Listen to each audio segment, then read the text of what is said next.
সাবেক রাষ্ট্রপতি ও দলের প্রতিষ্ঠাতা শহীদ প্রেসিডেন্ট জিয়াউর রহমানের ৪৪তম শাহাদাত বার্ষিকী উপলক্ষে ৮ দিনের কর্মসূচি ঘোষণা করেছেন বিএনপি। মঙ্গলবার দুপুরে গুলশানে চেয়ারপারসনের কার্যালয়ে দল ও অঙ্গ সংগঠনের যৌথ সভা শেষে এক সাংবাদিক সম্মেলনে দলের সিনিয়র যুগ্ম মহাসচিব রুহুল কবির রিজভী ২৬শে মে থেকে ২ জুন পর্যন্ত ৮ দিনের কর্মসূচি ঘোষণা করেন। যৌথ সভায় ভার্চুয়ালি সভাপতিত্ব করেন থাইল্যান্ডের ব্যাংককের একটি হাসপাতালে চিকিৎসাধীন থাকা বিএনপির মহাসচিব মির্জা ফখরুল ইসলাম আলমগীর।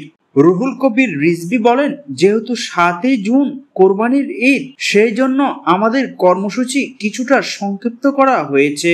কর্মসূচি হবে ৮ দিন ব্যাপী, অর্থাৎ ২৫ তারিখ থেকে ২ জুন পর্যন্ত।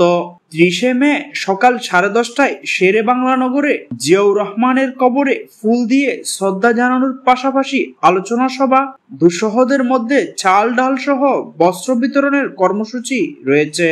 কর্মসূচির মধ্যে আছে ২৯শে মে বিকাল ৩টায় রমনা ইঞ্জিনিয়ার্স ইনস্টিটিউশনে মিলনায়তনে আলোচনা সভা, ৩০শে মে সকাল 10:30টায় শেরে বাংলা নগরে জিয়াউর রহমানের কবরে শ্রদ্ধা অর্পণ।